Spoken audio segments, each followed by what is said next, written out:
Number 5 on this list is the aviator suit. Back in the early 1900s, flight was on everyone's mind. Flying machines were extremely new and were not very well developed, but scientists wanted to push it further. In this case, the specific scientist in question is Franz Reichelt. Franz Reichelt was designing an aviator suit. This aviator suit is just a fancy name for what we now consider to be a parachute. He folded up a fabric that was roughly 320 square feet and made it into a wearable aviator suit. The idea was exactly what we have now for a parachute. You jump into the air from a high height and then your parachute comes out and you should gently float to the ground. This is great in theory, but it didn't work out that great in practice. Franz had tried his device from the roof of a few buildings, but it never worked. He claimed that it wasn't his invention that was the problem, but the height of the building. So, naturally, we just needed to try it from a higher building. Enter in the Eiffel Tower. Now, up until this point, he was using test dummies to jump off the buildings, and he was all set to do that again for the Eiffel Tower, but last minute, he got a change of heart. Franz was feeling that performance adrenaline and wanted to show off his invention to the crowd below, so he strapped into his suit and leaped off the Eiffel Tower himself. He beautifully floated down to the ground in a picturesque fashion to the sound of crowds cheering and chanting his name. Is what he wanted to happen. What actually happened is that he jumped off, the suit didn't work, and he fell all the way to the ground from the Eiffel Tower. Believe it or not, the landing didn't actually kill him though. He was already dead. Franz had a heart attack before he hit the ground when he realized his suit wasn't gonna work. Number 4 on this list is Australia's mustard gas experiment. One would think that testing a deadly poisonous gas on people would be kind of a silly and dangerous thing to do, but that's exactly what happened in this science experiment. Top 10s writes, Queensland, Australia set the stage for some awful chemical weapons testing on human subjects. The year 1942 brought Australia into the thick of World War II. Hostilities when Japanese aggression brought more questions than answers about how mustard gas might behave and deliver harm in a tropical climate. The chemical weapon had already been deployed against China by Japan, sparking fears that Australia was next in line. To investigate, human experiments using a gas chamber which was moved from Townsville, Australia to Melbourne on a 3-ton truck were conducted. The trouble is, the danger of mustard gas exposure was underestimated. Over the 3 years to follow, a range of secret tests were done. The research included gas chamber tests involving volunteers who were Australian Armed Forces recruits who apparently did not fully understand the degree of potential harm to which they were getting themselves into. The tropical conditions quadrupled the effects of mustard gas, leaving many with nasty injuries. At Innisfail, volunteers tested how long they could carry on their duties while exposed to burning mustard gas, while 1944 experiments on Northbrook Island saw volunteers dropping into trenches after the island was doused with the deadly substance. Imagine literally joining the army to help your country fight, and then your own country, who you've decided to risk your life for, uses you as a test dummy with mustard gas. These were new recruits who had no idea what was going on, but were just trying to help their country, and then bam! Australia drops a bunch of mustard gas on them and wonders why a lot of them got permanently injured. This one was one of two things. It was either pure stupidity from the Australian government, or it was pure cruelty. Both are bad considering these are the people who run the country making these decisions. Either way, as you can all imagine, the experiment proved that mustard gas is still very dangerous. Number 3 on this list is Frankenstein. Alright, so I know, Frankenstein is a fictional experiment and everything else on this list actually happened, but when it comes to science experiments going wrong, Frankenstein has kind of definitely set the mark here. Frankenstein is the classic novel written by Mary Shelley back in 1818, where a young scientist named Victor Frankenstein decides to organize a science experiment that goes horribly wrong. Well, initially, the experiment actually goes horribly right. We all know the classic line, "It's alive," because the experiment did actually work and the monster did actually come alive. There have been multiple adaptations of this story over the years, with some stories talking about how this monster attacked the village below and incited a mob, but in the original story, the monster actually strangled Victor's future wife. Attacking a village, strangling Victor's lover, neither of these outcomes are good, so ultimately I think it's safe to say that this experiment didn't go as planned. Number 2 on this list is the Stanford Prison Experiment. This was a psychological science experiment that is often considered one of the worst in history. The study was done in 1971 and was meant to be a 2-week simulation of prison. It was run by Stanford professor Philip Zimbardo and went horribly wrong. Wikipedia says participants were recruited from the local community with an ad in the newspapers offering $15 per day to male students who wanted to participate in a psychological study of prison life. Volunteers were chosen after assessments of psychological stability and then randomly assigned to being prisoners or prison guards. Critics have questioned the validity of these methods. Those volunteers selected to be guards were given uniforms specifically to de-individuate them and instructed to prevent prisoners from escaping. The experiment officially started when prisoners were arrested by Rio Palo Alto police. Over the following 5 days, psychological abuse on the prisoners by the guards became increasingly brutal. After Christina Maslach visited to evaluate the conditions, she was so upset to see how study participants were behaving that she confronted Zimbardo. He ended the experiment on the 6th day. Like the Milgram experiment, SPE has been referenced and critiqued as one of the most unethical psychology experiments in history. The harm inflicted on the participants prompted universities worldwide to improve their ethics requirements for human subject experiments. Other researchers have found it difficult to reproduce the study, especially given those constraints. It truly was extremely brutal, and the fact that it went on for as long as it did is kind of crazy. Many of the people that participated here had long-lasting effects, and this incident changed their lives forever. All for $15 a day just so this sick professor could see that prison ultimately really sucks. And finally, number 1 on this list is Unit 731. Unit 731 was absolutely terrifying and not a group that you wanted to be associated with at all. Basically, this was a group that conducted multiple science experiments on civilians. They were around from the 1930s to the 1940s in the Japanese army.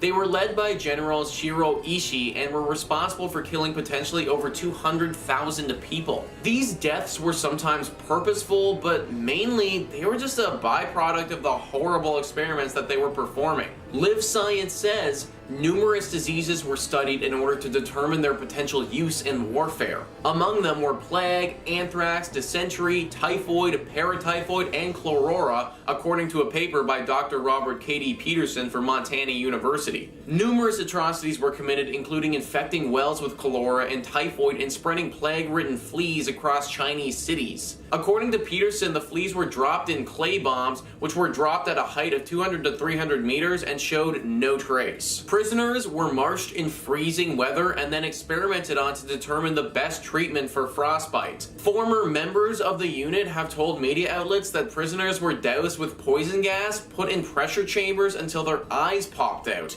and even dissected while alive and conscious. After the war, the US government helped keep the experiment secret as part of a plan to make Japan a Cold War ally, according to the Times report. They were terrible experiments that often failed and resulted in the loss of human life. These experiments were honestly doomed from the beginning and were destined to go horribly wrong. Number 5. Nanulak. Kicking this list off, we have a beast more terrifying than literally any other creature on this planet right now. Apparently this thing is real. Yeah.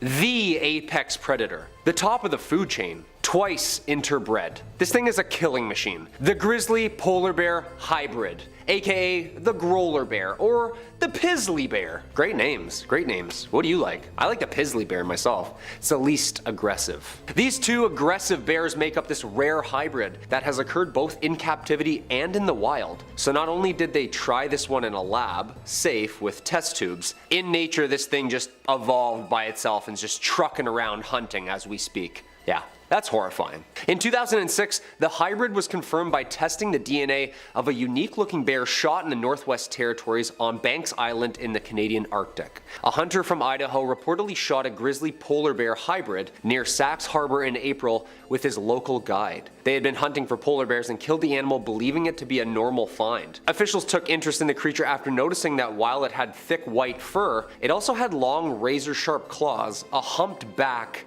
a shallow face, brown brown patches on its body and was almost twice the size, which are all traits of grizzly bears. Yeah.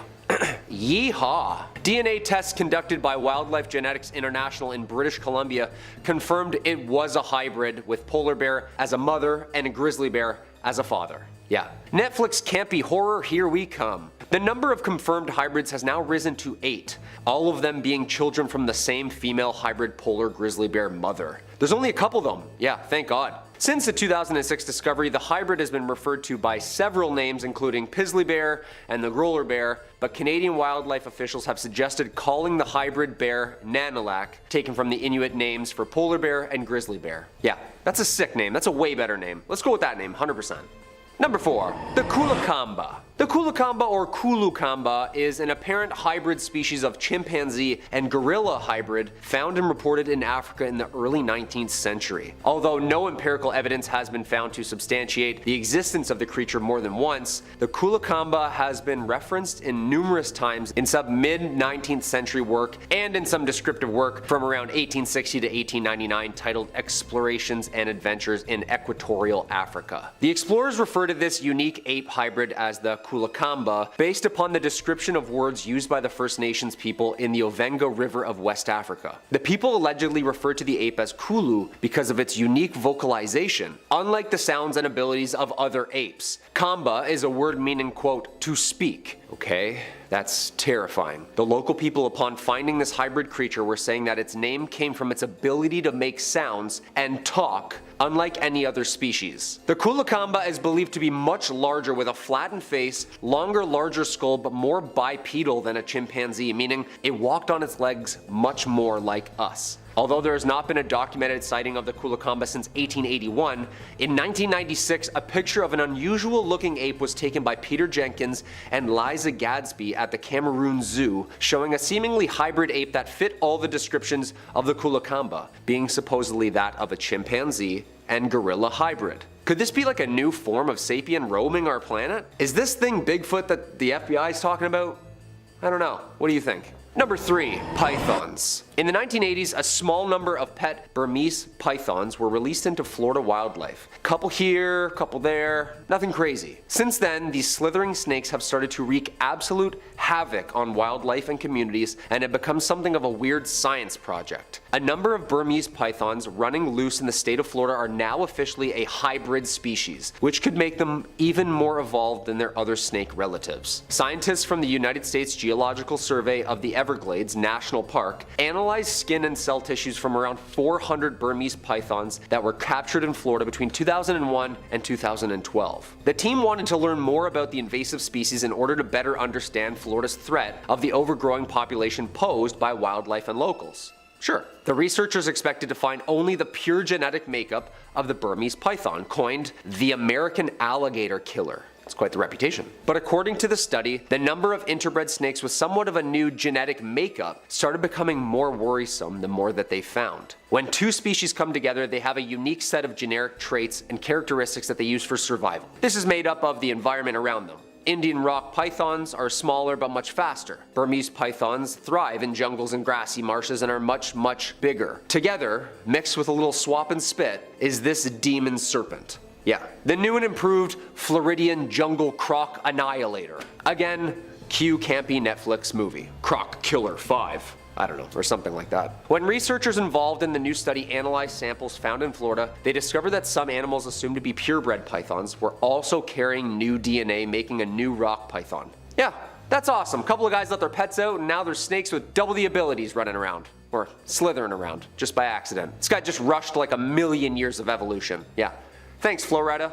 Number 2. Beetlejuice. A living beetle-computer hybrid with legs that can be fully controlled by humans has been created by researchers in Singapore. I feel like that should have been on every newspaper in like 2016. Like, did you hear about this? Cause like I never did, you know? The beetle joins a long list of insects that have been turned into robots since the early 2000s. The others, of course, including hawk moths and cockroaches. None of those insects, however, had their walking speed, step frequency, and gait fully controlled by humans, making the BeetleBot the first of its kind. Okay, this thing is terrifying. I've seen what Sophia does with the AI that is capable over at Hanson Robotics. This thing's gonna be the next bug Terminator. Like, I feel like this is the prequel to Starship Troopers. Researchers apparently ran electrodes into the leg muscles in the beetle's first pair of legs, and then stimulated movement by running currents through each other specific leg, Dr. Octavius style. The giant flower beetle, or Messionorina torcata, was then controlled via wires mounted onto the insect by Dr. Hirotaka Sato, an aerospace engineer, and his team from Nanyang Technology University in Singapore, tracking the beetle's motion with a 3D motion capturing system.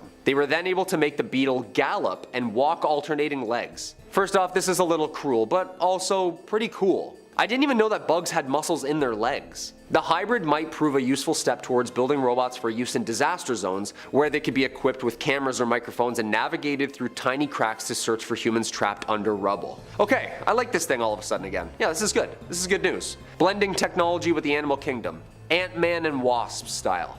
I like it. Due to the beetle still being alive, of course, humans would be able to switch from controlling the beetle to letting it navigate on its own way. When the insect-computer hybrid robot encounters an obstacle, the user can simply switch off the controller, allowing the neural control networks of the robot to overcome the obstacle. In doing so, the researchers can manipulate the different walking speeds, patterns, flying directions, and all other forms of the motion. Basically, it's playing PlayStation with a bug. And number 1, killer bees. Speaking of more creepy crawlies, we have these nasty things. The African honeybee, aka killer bee, is a hybrid produced originally by crossbreeding the East African honeybee with various of the European bees. First introduced in Brazil in 1956, 26 swarms escaped quarantine, and since then, this aggressive hybrid has spread throughout South America and North America by 1991.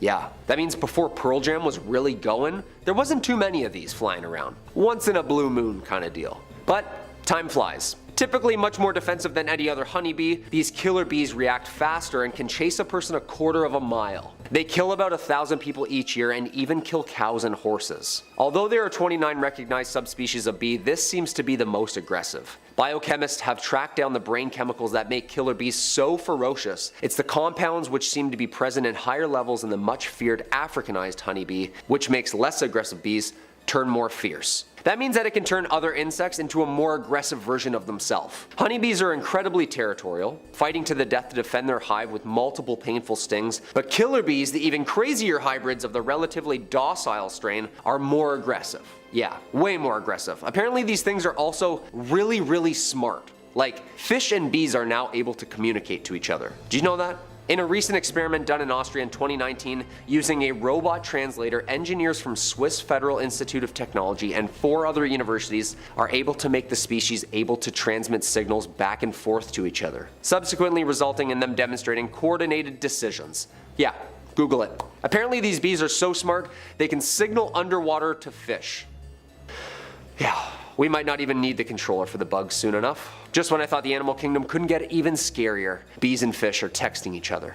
Yeah. Number 5 on this list is the aviator suit. Parachutes took a while to master, guys, and no one knows that better than Franz Reichelt. Mental Floss says if there's anything to be said for Franz Reichelt, it's that he had some supreme confidence in his own invention. In the early 1900s, Reichelt crafted a parachute from 320 square feet of fabric, all of which folded up into a wearable aviator suit. He had conducted several parachute tests using dummies, which all failed. He pinned the blame on the buildings, saying that they simply weren't tall enough. In 1912, Reichelt planned to test his latest version by flinging a dummy from the Eiffel Tower. But when he arrived at the famous landmark, the inventor surprised the waiting crowd by strapping on the parachute himself and taking the leap. The parachute didn't open, and Reichelt became a victim of his own invention. An autopsy reportedly determined that he of a heart attack on the way down.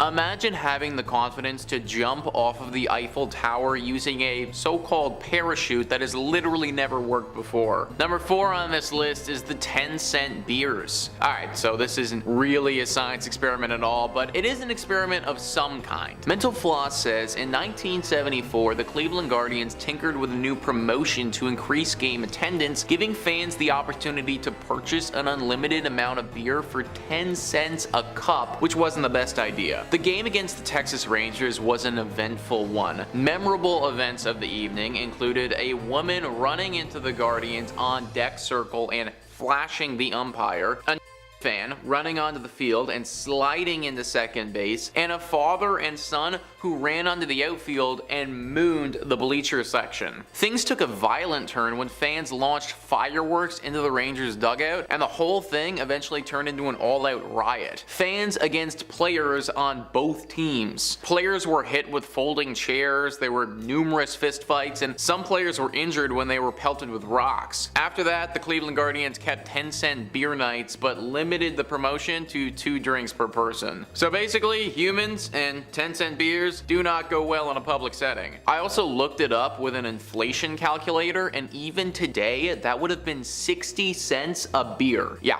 I can see how that could have been a problem. Number 3 on this list is the ape experiment. Yeah, you know, I didn't think it would take a rocket scientist to figure out that raising your kid among apes was a bad idea, but here we are. Mental Floss says in the early 1930s, comparative psychologist Winthrop Kellogg and his wife welcomed a healthy baby boy they named Donald. The psychologist had grown interested in those stories of children who were raised feral, but he didn't send Donald to be raised by wolves. He did the opposite. He managed to get his hands on a similar aged baby chimp named Gua and raised her alongside Donald. Gua initially did better than Donald in tests that included things like memory, scribbling, strength, dexterity, reflexes, problem solving, climbing, obviously, language comprehension, and more. But she eventually plateaued, and it became evident that no amount of equal treatment was going to make her behave more like a human. But when the Kellogg's ended the experiment, they did so abruptly and without much explanation, which is contrary to the meticulous records they otherwise took throughout the course of the study. While Gua wasn't showing any signs of picking up English, Donald had started to imitate the vocalizations of his sister from another species, so it's not hard to speculate why the Kellogg's called it quits. Guys, I'm all for having a pet, but when my kid starts acting more like the pet than me, that's where we need to call it, I think. Kellogg's felt the same way, and hopefully that will be the last time anyone ever tries something like this. Number 2 on this list is the soul experiment. So in all honesty, this one is pretty dumb in my opinion, but if it's actually accurate, then this would make for an incredible discovery. Mental Floss says in 1901, Duncan McDougall conducted experiments on extremely recently deceased people and dogs to see if their body weight changed immediately after.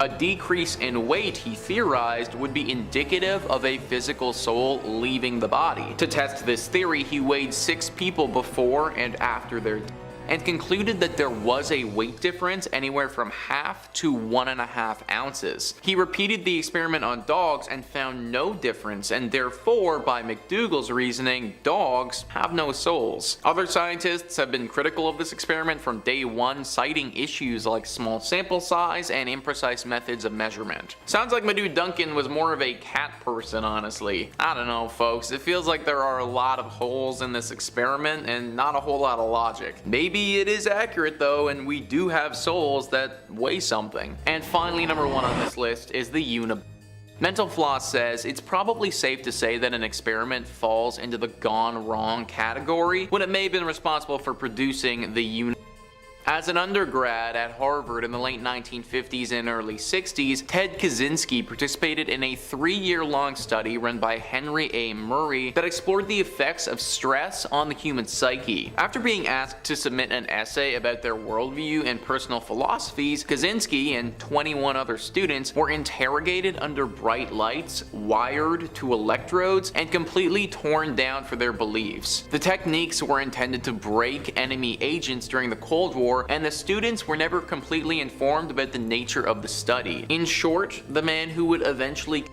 3 people and injure over 20 more with his homemade was subjected to repeated psychological torture. Any experiment that ends up with this happening obviously went very wrong and never should have happened in the first place. People have a limit, and it seems like these experiments just pushed people way past them. Obviously, this is not an excuse for Ted's behavior in any means, but I'm sure that it was a big factor in making it happen. Number 5 on this list is the human mouse. Now, how the heck did they manage this one? Popular Mechanics says scientists at the University University at Buffalo and the Roswell Park Cancer Institute have bred a new form of human mouse chimera with the highest incidence of human cells ever recorded. 2 weeks after the researchers injected human stem cells into the developing mouse embryos, one of the newborn mice exhibited 4% human cells, a major advance considering human and animal cells don't typically jive well. While they're still mostly just mice and only a tad bit human,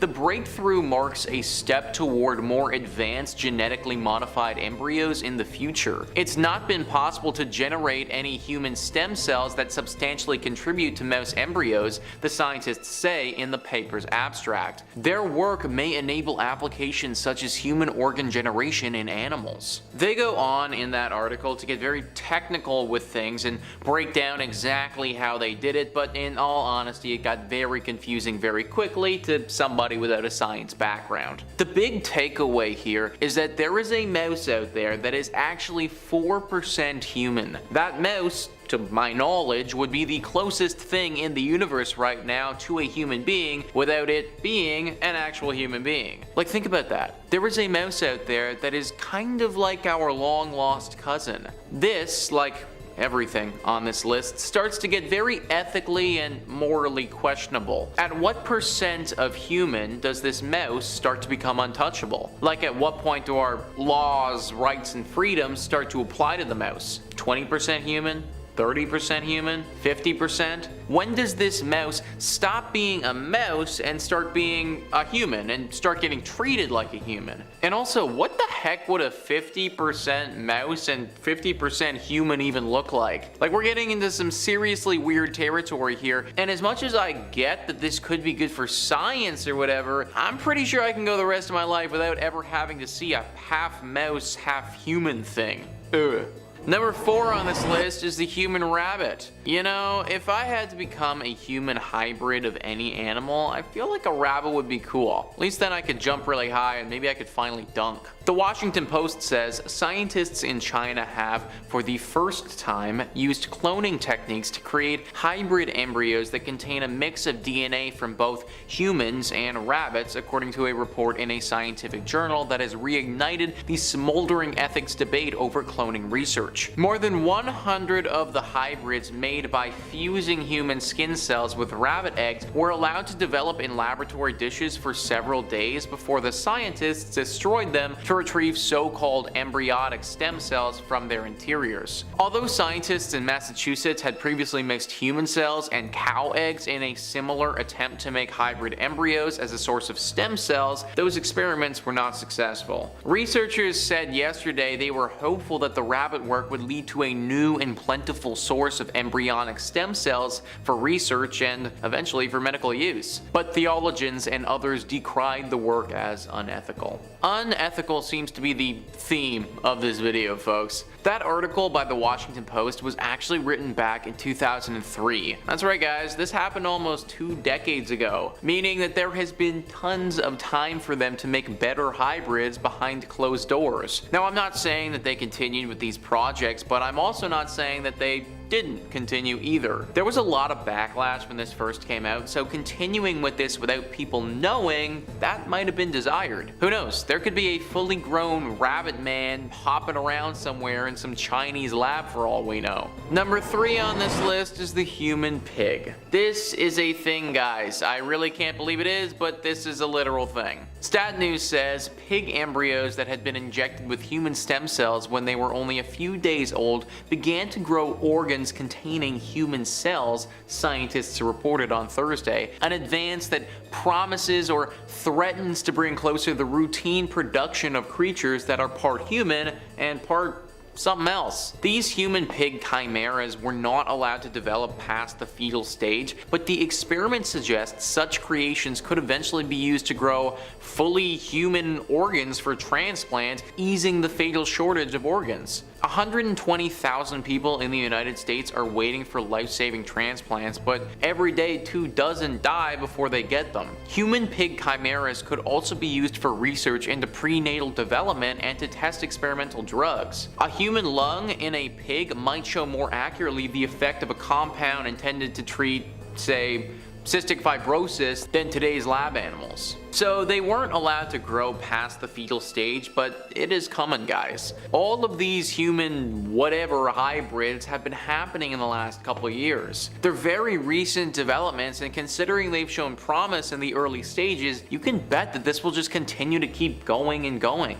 I would not be surprised if within 5 or 10 years or so there's some weird, disgusting looking pig human thing oinking itself around the human hybrid barn. Number 2 on this list is the human monkey. I know that we technically descended from monkeys, but now it looks like we're taking that to a whole other level. Nature.com says scientists have successfully grown monkey embryos containing human cells for the first time, the latest milestone in a rapidly advancing field that has drawn ethical questions. In the work published on the 15th of April in Cell 1, the team injected monkey embryos with human stem cells and watched them develop. They observed human and monkey cells divide and grow together in a dish, with at least 3 embryos surviving to 19 days after fertilization. The overall message is that every embryo contained human cells that proliferate and differentiate to a different extent, says Juan Carlos, a developmental biologist at the Salk Institute for Biological Studies at La Jolla, California, and one of the researchers who led the work. Researchers hope that some human-animal hybrids known as chimeras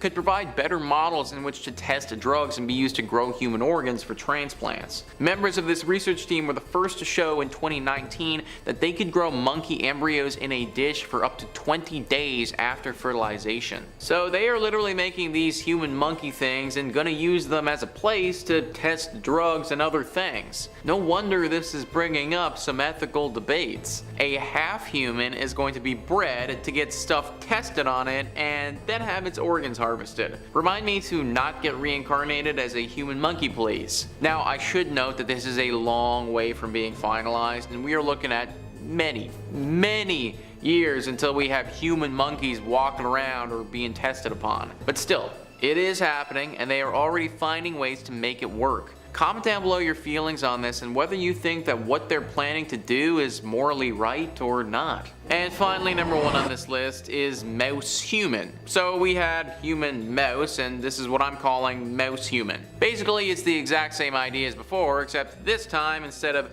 nondescript human stem cells, they've decided to go with human brain cells. Basically, what they've done here is take a mouse and inject some human brain cells into the mouse. This implant has actually shown to make the mice more intelligent than they were before. When referring to what it does to a mouse's brain, one scientist said it's like ramping up the power of your computer. So there guys, it's just like adding a bit more juice to your laptop. Nothing wrong with this picture, nothing to see here. Yeah, alright, Mr. Science Guy. Obviously, as you can all expect by this point, moral and ethical questions have come up about this practice and whether or not it should continue. I think what I want to know is, where are the human brain cells coming from? Are people like donating their brain cells, or how does this work? All I know is that I need to hold on to the ones that I currently have and won't be donating any of my intelligence to a mouse anytime soon. Number 5. Yang Yongxin. Yang Yongxin is a controversial Chinese clinical psychiatrist, infamous for his practice of trying to treat internet addiction. Well, that almost sounds noble. Now, I definitely spend too much time on Twitter for my own good. What's so evil about getting people to spend more time in the real world? Well, it could be because of his methods, you know? Yang is a firm believer in electroconvulsive therapy, and if you're not familiar with that term, it's a fancy process in which surges of electricity are ran through a patient,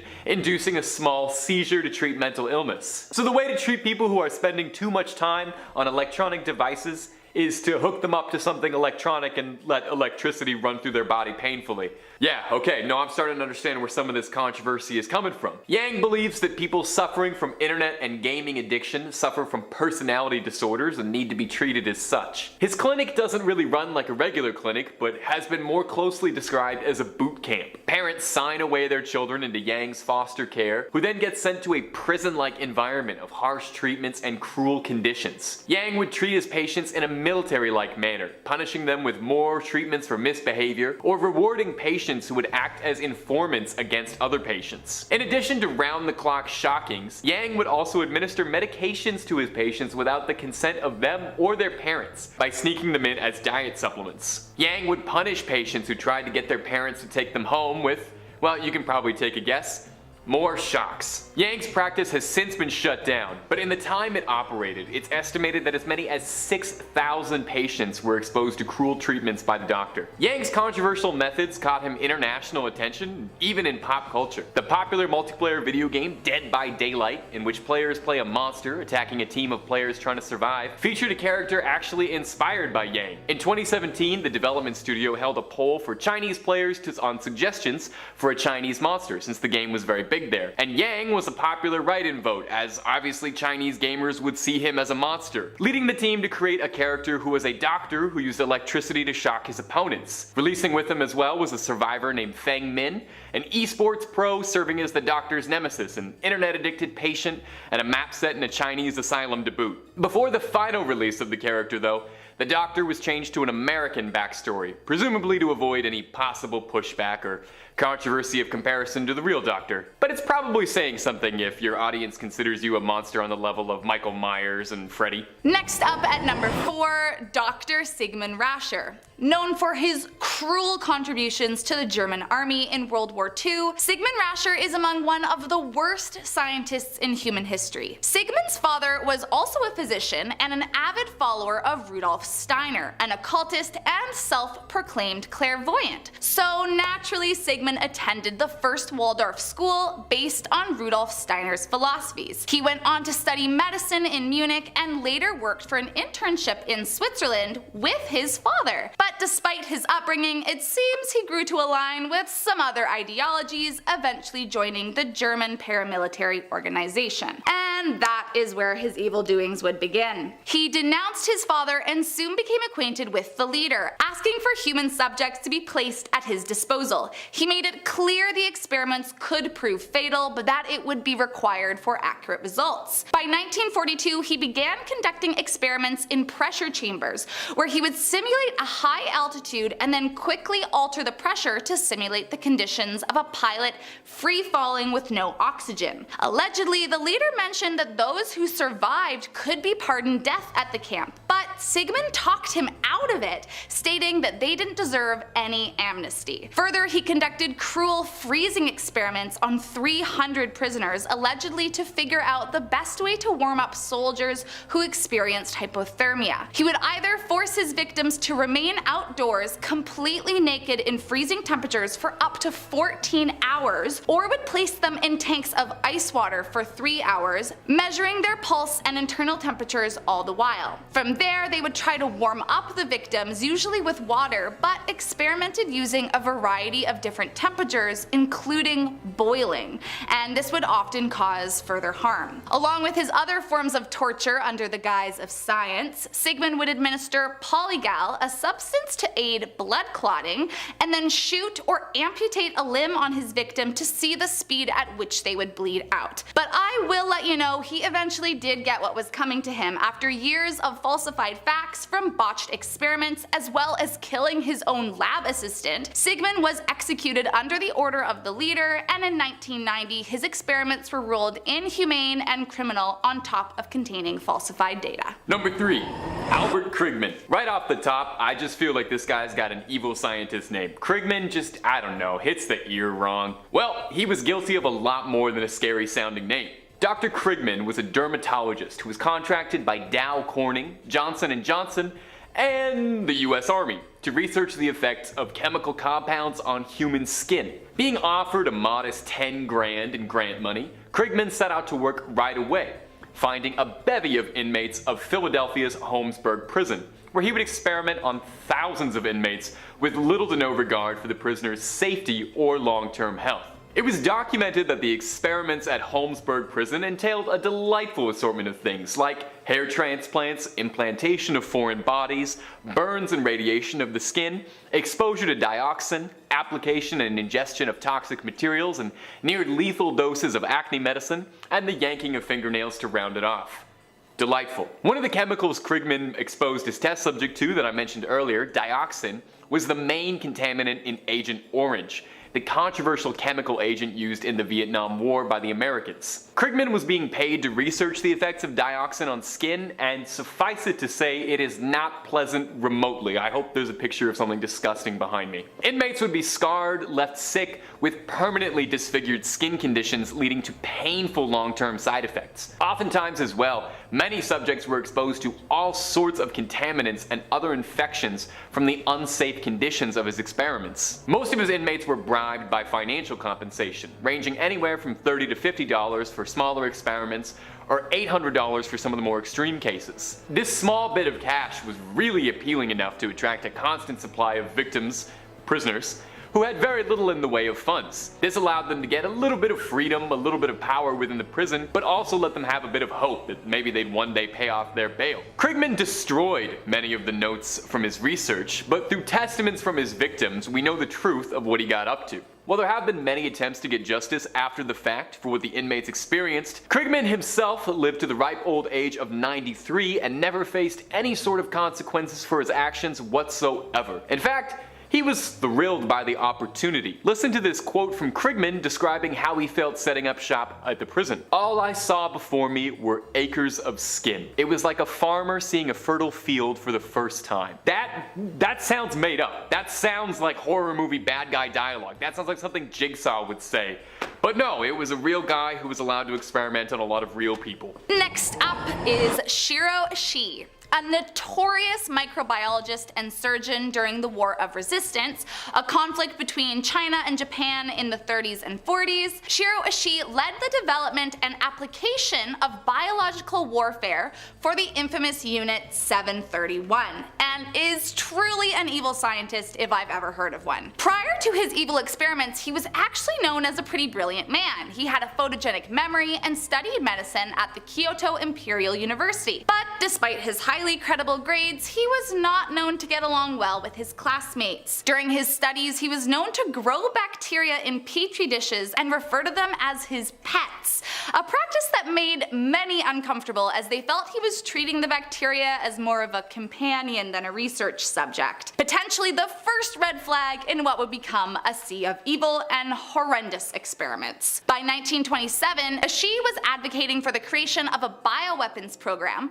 something that was against the Geneva Convention at the time, but did not yet have enough power within his unit to make it happen. But in 1936, he was promoted to senior army surgeon and given full control over Unit 731, a decision I can only assume is regretted to this day. In these facilities, with no one to tell him no, Ishii decided to unleash his evil experiments on live humans, as he believed he could not get the results he was looking for by testing on animals. Ishii was notorious for injecting his subjects with deadly diseases under the guise of vaccines so that he could watch and study the effects if left untreated, leaving his victims suffering horrifying symptoms and eventually letting them die. But that was only the tip of the iceberg. Victims of his evil experiments would also have limbs amputated and reattached to other parts of their bodies while conscious and without the use of any anesthesia. Or they'd be put into pressure chambers until their eyes literally escaped their skulls. It's estimated that nearly 10,000 people died at the hands of Shiro Ishii's cruel experiments, but perhaps most insane of all is that after the war ended, he was never charged with any war crimes,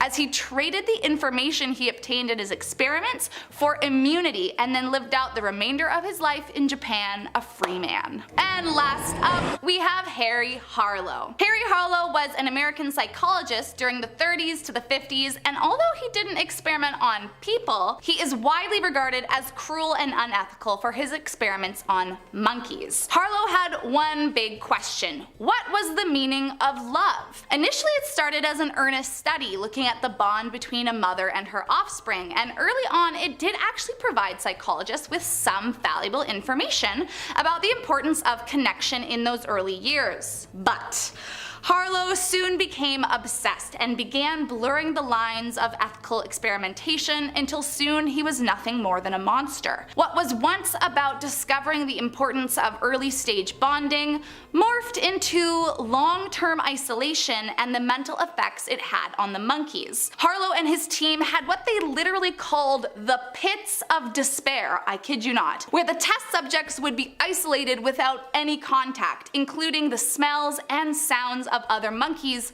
for up to a year. The results of his experiment were severely damaged monkeys who, as he described, were obliterated socially. After being released from isolation, many refused to eat and some ended up dying from starvation. Autopsies would show the monkeys were actively choosing not to eat, causing some to believe that he had actually driven the animals to such bad mental states that they no longer wanted to be alive. Over the years, he got the name monkey torturer, as on top of extended isolation, he would also actually force the monkeys to mate using an archaic device. However, because he was conducting such experiments prior to the Animal Welfare Act of 1966, not only did he not face any repercussions, he was actually awarded for his findings and highly celebrated among many in his industry. This doesn't mean he went uncriticized for his unethical treatment. Some of the students that worked in Harlow's unit at the university have come forward saying that they had nightmares of the experiments being conducted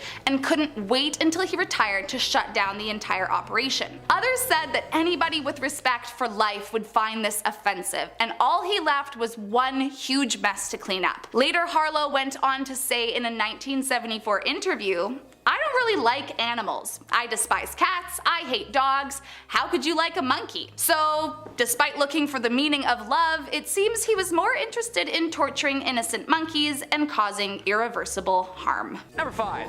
The Monster Study. Wow, right into it, huh? Great name for it and all. The Monster Study was a terrifying and triggering speech and stuttering experiment that took place in 1939. Performed on 22 orphans and conducted by Wendell Johnson, the professor of speech and pathology at the University of Iowa. Half of the people received positive speech therapy, praising the fluency of their speech. I just watched King's Speech with Colin Firth, and let me tell you, yeah, it's nothing like that, no. That had a happy ending with metaphors and lessons interwoven. This is just science being cruel. Because the other half, the negative speech therapy, which includes belittling the subjects for speech imperfections, yeah, just straight up chirping at people suffering a lifetime of obvious emotional stress already, and of course, retaining that stress and speech difficulty for the remainder of their life. It was dubbed the Monster Study, as some of Johnson's peers were absolutely pissed and horrified that he would experiment on orphanage subjects at such a tender age in development to confirm his hypothesis. Yeah, sick stuff, dude, really? Basically, good reinforcement meant fast learning. You ever been yelled at by a parent while doing math? Yeah, it's horrible. On top of everything, the experiment was kept hidden for fear Johnson's reputation would be tarnished in the wake of human experiments conducted during the war. You think? The results were actually never published, and his thesis is the only official record of the details. Apparently, the university apologized in 2001, but the university assistant professor of speech pathology said the data collected from the experiment is unfortunately the largest collection of scientific information on stuttering that we have, and that Johnson's work was the first to discuss the importance of the thoughts and beliefs and feelings of the actual individual struggling. Number 4. Multiple births. The 1960s were a dark time for medicine. Clinical psychiatrist Peter Neubauer and a couple of professors at Yale University thought it'd be a good idea to persuade Louise Wise Services, an adoption agency, to send twins and triplets to completely different homes without telling the adoptive parents, and they were adopting a child who was of another sibling. And neither did the biological parents, of course. Whoa, what? Yeah, that's not cool. I can see angry mama bears right now just clawing at the screen. Apparently, researchers sponsored by Children's Services secretly compared their research and progress in now what is called the infamous twins study. The research was never completed, but what was left behind was the unethical treatment and trauma of separating individuals at birth. That didn't end, apparently, in New York until the 1980s. In 1990, a decade after the confidential study, Neubauer and the Child Development Center of the Jewish Board of Family and Children's Services arranged to actually house the locked records at Yale University.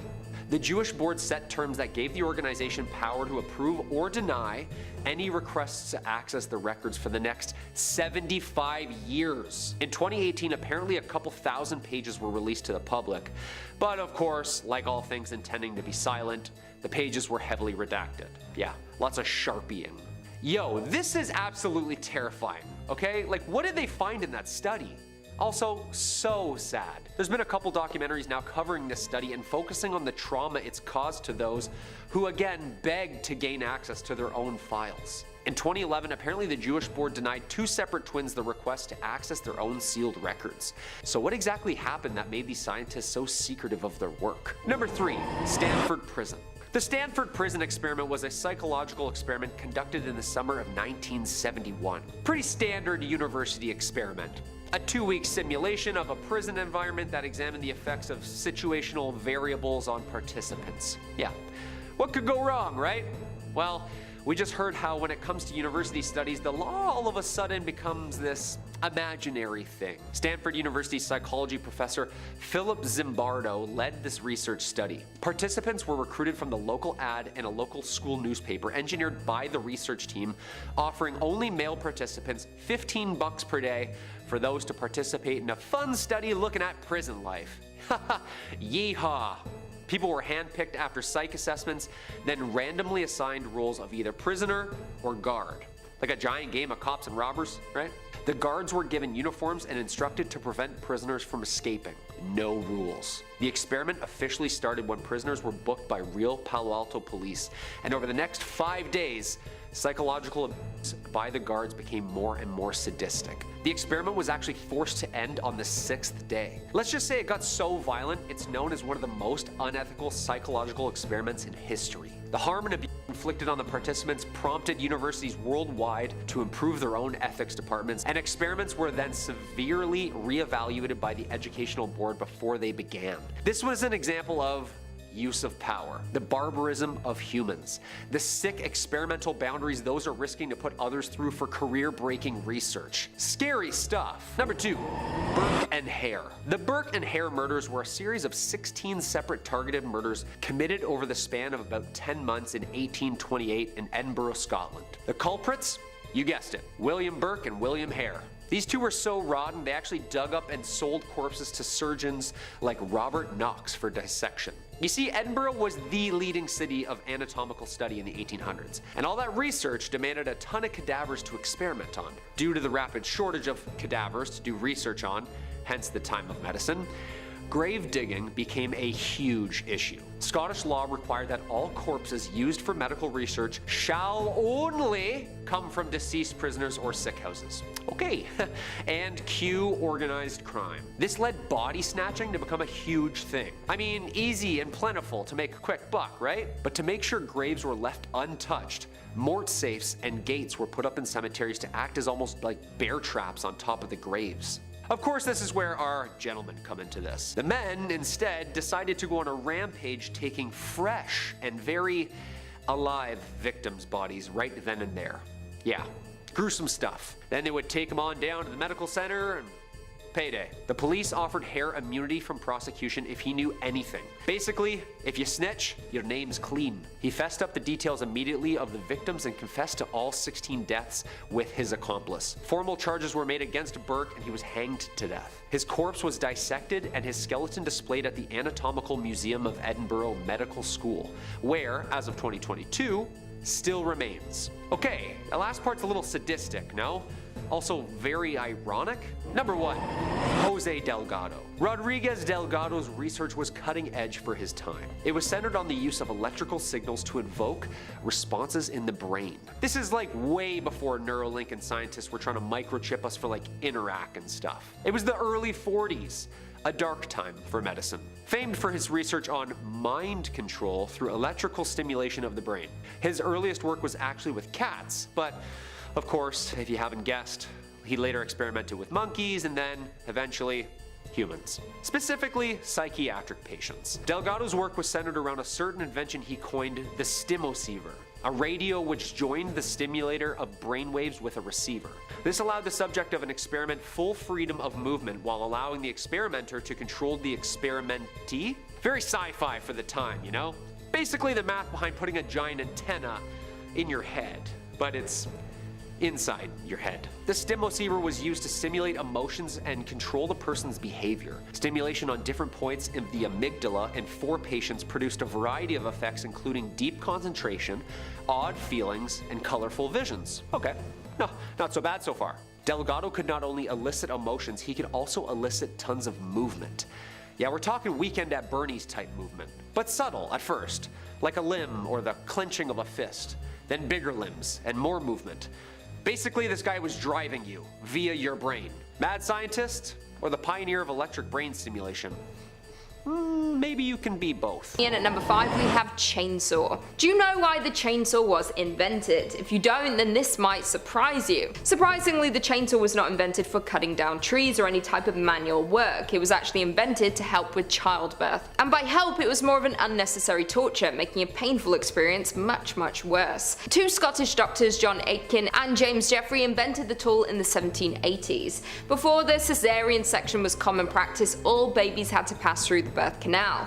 When the baby became stuck or breached, the doctor would remove the parts of the pelvis bone. This was medically known as symphysiotomy. This was a painful and messy procedure that was performed without any anesthesia. The doctors complained that the procedure took a long time as they had to remove the bone by hand. They invented a small chainsaw to make the procedure faster for them to perform, but still incredibly painful. For women, the procedure had a high risk of infection, injury, and even long-term walking difficulty. It could ruin their lives as well as the high risks already associated with childbirth from that time. In the 20th century, the use of this procedure became obsolete when improvements in hygiene and technique made the cesarean section much safer. It wasn't until the 1920s that the chainsaw began to be developed for use in forestry work. Coming in at number 4 we have the Stanford Prison Experiment. The Stanford Prison Experiment is a famous experiment conducted in 1971. There have been documentaries and even a film created based on the story of what happened to the participants. Dr. Zimbardo wanted to create a social experiment to see how people would react when put into certain roles. Would they behave as their usual self or mold to their new role? The 2-week experiment took place in a prison environment. It soon became controversial when the public saw the details and heard from those involved. Some questioned the scientific validity and called the methods deeply flawed. Once approved by the university, they placed an ad for male college students to participate in a psychological study. 75 applied for the study, and after screening, 24 were accepted. The applicants were predominantly white, middle class, and appeared to be psychologically healthy and stable. They chose people without criminal background or any medical problems. They were then randomly separated into 2 groups, one being inmates and the others guards. They were paid $100 a day to participate for 14 days. Within as little as 5 days, the group had fallen into chaos. The guards took on the stereotypes of what a prison guard should be in their eyes. They all became cruel and made choices to impact the prisoners, such as limit their food or make them wear bags on their head. They allowed a visit from family on the 5th day. Parents were concerned about the well-being of their children and threatened to contact lawyers to get them removed from the experiment. A colleague of Dr. Zimbardo visited the experiment the same day and was disgusted by the behavior she witnessed. She also noted that the doctor had also seen behavior changes in his role as the warden. She said she didn't recognize him. He was acting so out of character. Due to her findings, the parents' outrage, and the increasing brutality, the experiment was cancelled just 6 days in. The doctor went on to publish his views on the study, how the power of authority can change people's personality, or the situation you're in can make you do horrible things you never would have before. Some of the participants have spoken out about the study, explaining how it made them feel at the time. Luckily, none of them mentioned long-lasting psychological effects. Coming in at number 3 we have Guatemala syphilis experiments. The Guatemala syphilis experiments were United States-led human experiments conducted from 1946 to 1948, although I'm sure the effects of this experiment lasted far past that. The experiments were led by a doctor named Charles Cutler. The idea for the study was to infect soldiers, prisoners, and mentally ill patients with syphilis and other sexually transmitted diseases. The worst part about this was that none of the participants were aware that they were even part of the study. The United States wanted to see the effects that the disease would have on our participants over a long period of time. There were at least 30 documented deaths due to the experiment, but that number could be much higher. These diseases can cause infertility, infertility, blindness. It can make you paralyzed and even cause dementia.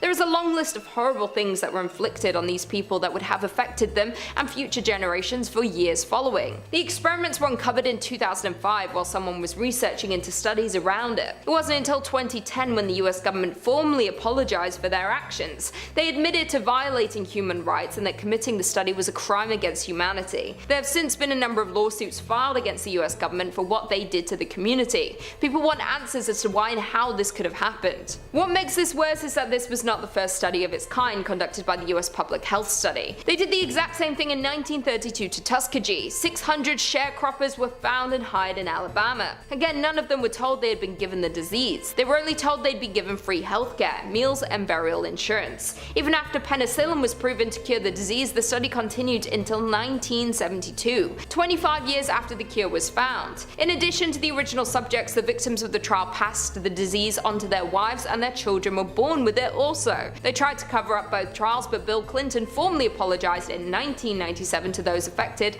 after it had been uncovered. Coming in at number 2, we have experimentation in the Soviet Union. In 1921, the Soviet Union started to do human experimentation. They built 2 laboratories for experiments with poison called Laboratory 1, Laboratory 12, and Chimera. They wanted these studies to be covert so that they would be able to use it against their enemies. They would take prisoners from the forced labor camps called the Gulag and bring them to the facilities. While there, they would give them a meal. It would be poisoned, but they would not be told this. They would first see if they noticed the smell or taste of the poison, and then they would examine the body to see if there were any trace of it in their system. Their goal was to find the perfect poison, one that didn't have a smell or taste and that could not be detected post-mortem. Over the time of the experiments, they tested poisons including mustard gas, ricin, digitoxin, and cura. They continued their experiments for most of the 21st century. And finally, in at number 1, we have testing on American military. During World War II, scientists who were funded by the US government conducted experiments using American Navy soldiers. They were given the green light to prepare for the use of chemical warfare, something that was used frequently in World War I.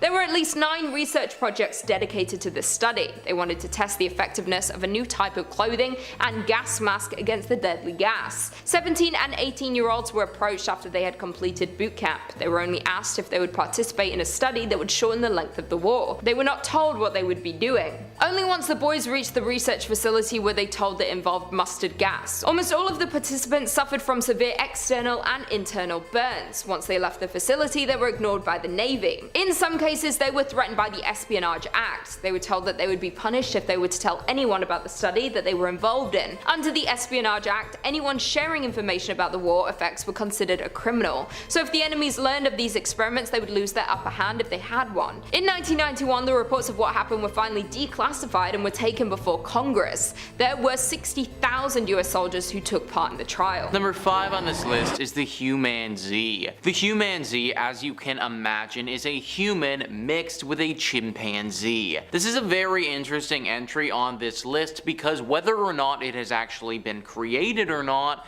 is up for debate. Science Alert says a prominent US scientist has claimed researchers in Florida succeeded in breeding a human-chimp hybrid called a humanzee in controversial, long-rumored 1920s research. Evolutionary psychologist Gordon G. Gallup Jr., who achieved renown for his pioneering mirror self-recognition experiments with animals in the 1970s, says a former university professor told him the hybrid creature was born at an animal research laboratory where he once worked. One of the most interesting cases involved an attempt which was made back in the 1920s in what was the first primate research center established in the US in Orange Park, Florida, Gallup told The Sun. They inseminated a female chimpanzee with human semen from an undisclosed donor and claimed not only that pregnancy occurred, but the pregnancy went full term and resulted in a live birth. There's little reason to think such an experiment successfully took place, and plenty of reasons to believe it didn't.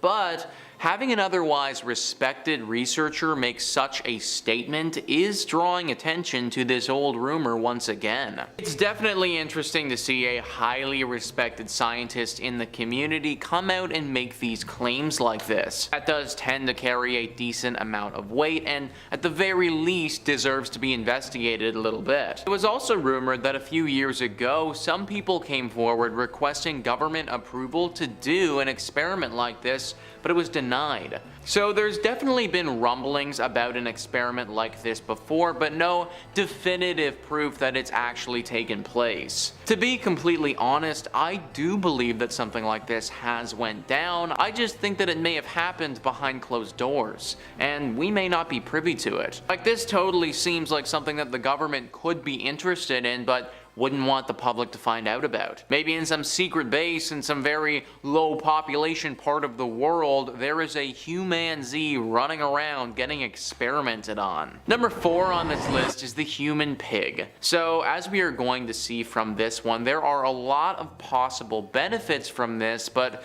also a ton of moral and ethical questions that pop up. Pagista says the first human-pig hybrid embryo has been created in the lab, and it represents a major step forward in the field of regenerative medicine. This news comes from a team of researchers at the Salk Institute who were able to successfully grow human cells inside of a pig embryo for the first time ever. While this may sound like something out of a science fiction novel, the potential implications are actually quite significant. This achievement could one day lead to the creation of transplant organs for humans that are made from animal tissue. This would be an incredible breakthrough for those suffering from organ failure, as there would no longer need to be a wait for a human donor. Of course, there is still a long way to go before this technology is ready for clinical use. The next step will be to see if these hybrid embryos can develop into healthy adults. But even if that proves to be possible, it will be many years before we see anything like this being used in patients. So here is the thing with this. Yes, it would be awesome to be able to have a steady supply of usable organs to give to people who are suffering or need another one. So many people die from not having enough transplantable organs, and this is a problem that needs to be addressed. However, this also raises the question, what about the human pigs? These are going to be half-human creatures that are going to be bred for the specific purpose of having their organs harvested. This is clearly a very polarizing issue and something that people a lot smarter than me, they need to look into. Comment down below what you think about this potential innovation and how you think we should proceed. Number 3 on this list is the Jag-lion. Now, in all honesty, this is more cool than it is terrifying, but I still wanted to include at least one relatively cool thing on the list. Also too, if you did run into this thing in the wild, then I can promise you it would be very scary. So I think it still qualifies. Pagista says a Jag-lion hybrid is a cross between a male jaguar and a female lion. The result is an animal with characteristics of both parent species, although it's usually more similar to the lion in appearance. Jag-lions are not currently found in the wild, but several have been born in captivity. The Jag-lion was first created in 2006 when a male jaguar named Elvis was bred with a female lion named Lola at the exceptional animal park located in Phoenix, Arizona, USA. The two big cats mated successfully, and Lola gave birth to 6 healthy Jag-lion cubs. Since then, several other Jag-lions have been born in zoos around the world. These hybrids are not only interesting to look at, they also help scientists to learn more about the genetics of both lions and jaguars. So, like I said, this thing is really cool, but could also be very scary depending on where and how you run into it. In the zoo, where there's a large protective piece of glass between the two of you, not very scary at all. Totally cool. In the jungle, where there is no protective glass and this creature is very hungry, not cool, very scary. Good thing that there really isn't any of these creatures at the wild at the moment, so running into one outside of captivity would be very, very hard, but you never know. Number 2 on this list is the wholphin, breeding one of the most intelligent creatures with one of the deadliest. Sounds like a great idea.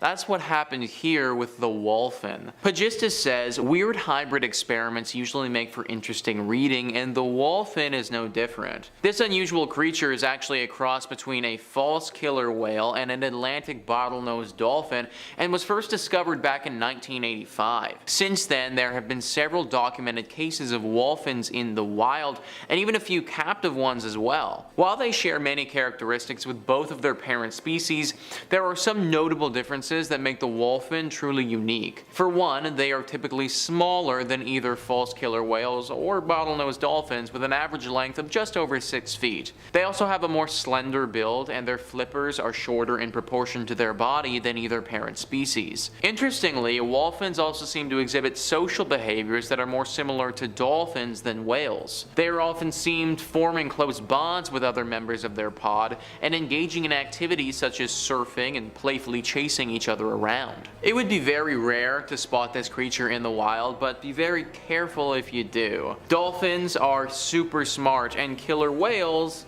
well, they're killers. This is one of the most intelligent and also deadliest animals in the ocean, and therefore you need to tread carefully around it. And finally, number 1 on this list is the human mouse.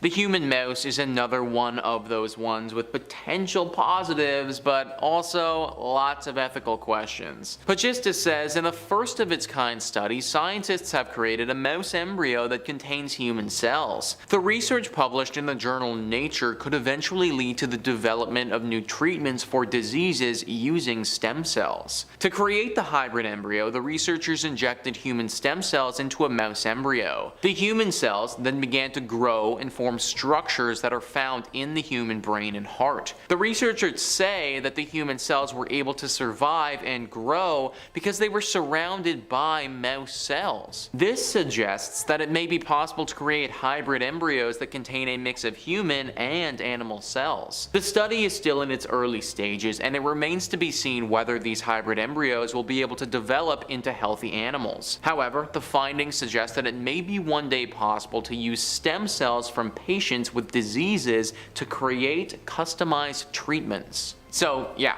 again, tons of possible benefits for people who are going through some rough treatments right now, but also we're gonna have a mouse that's almost as smart as us humans acting as a test dummy for us. This is uncharted territory for humans, and understanding exactly how to go about it, it's something that we're going to need to discover along the way. Starting us off in at number 5, the Stanford Prison Experiment. This one is probably one of the more tame yet still unsettling stories on our list. The Stanford Prison Experiment is one of the most notorious social psychology experiments to occur in the United States. In 1971, a research group at Stanford University, led by Professor Philip Zimbardo, used volunteering college students to conduct an experiment on the psychological effects of perceived power. It was even funded by the U.S. Office of Naval Research. The 24 male students who participated were assigned to one of 2 groups, the prisoners or the guards, and placed within a mock prison in which Professor Zimbardo acted as the superintendent. Prisoners were arrested at their homes and brought to the mock prison that was beneath the university. Lasting a total of 6 days before being shut down for using unethical practices, students quickly embraced their roles, with guards using extreme authoritarian tactics that inflicted severe psychological torture to the prisoners, many of which who accepted the abuse. Some of the prisoners reportedly went crazy. There was a solitary confinement area that was a dark closet that prisoners were left within, and many of the guards exhibited genuine sadistic behavior. There's even been a few film adaptations of the story to emerge over the years, including the 2015 movie The Stanford Prison Experiment, starring Ezra Miller and Ty Sheridan. Moving on to number 4, the mustard gas experiments. During World War I, one of the most startling innovations was the gas that German soldiers had released on the Allies. It was a new kind of chemical warfare that was unprecedented, and the Allied forces were unprepared for it. Eventually, masks were developed and improved upon to help soldiers survive the gas bombings. Flash forward to 1943. Mustard gas was anticipated as being a major problem during the Second World War, and the US Navy began testing the effectiveness of new clothing and gas masks that were meant to protect their men from its threat. But these experiments that they did were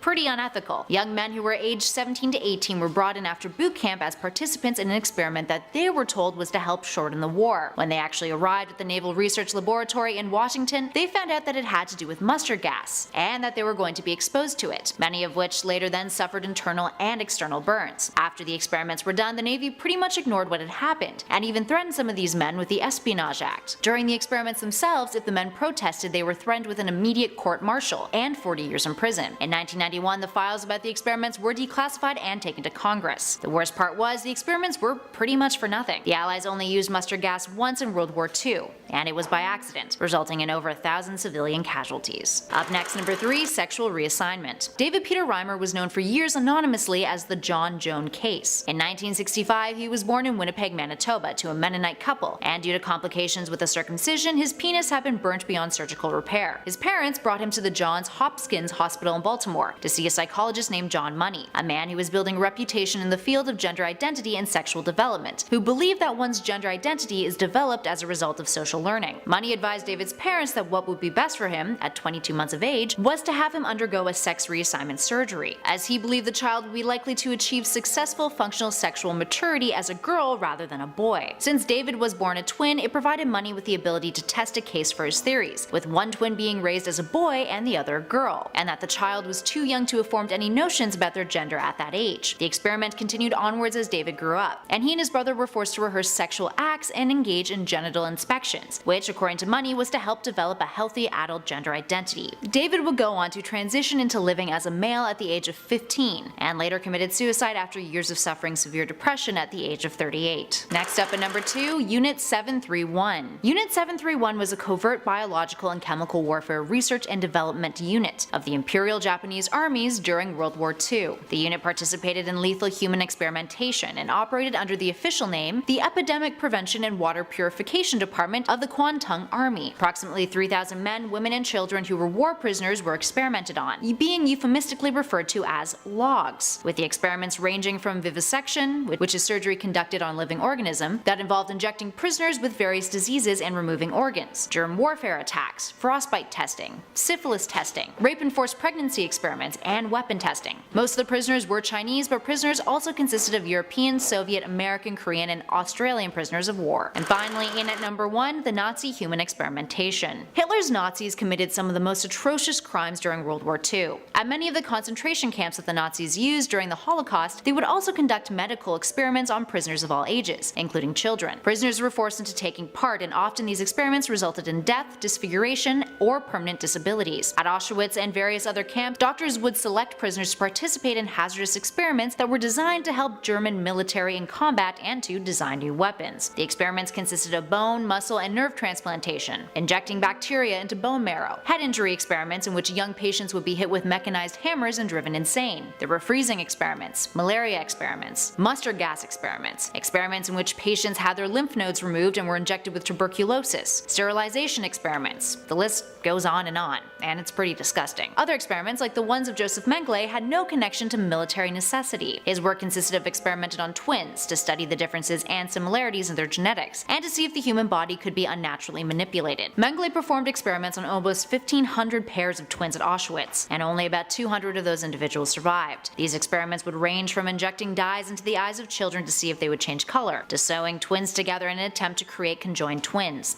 If one twin died, the other would be brought in and killed as well, with the doctors then examining and comparing their bodies.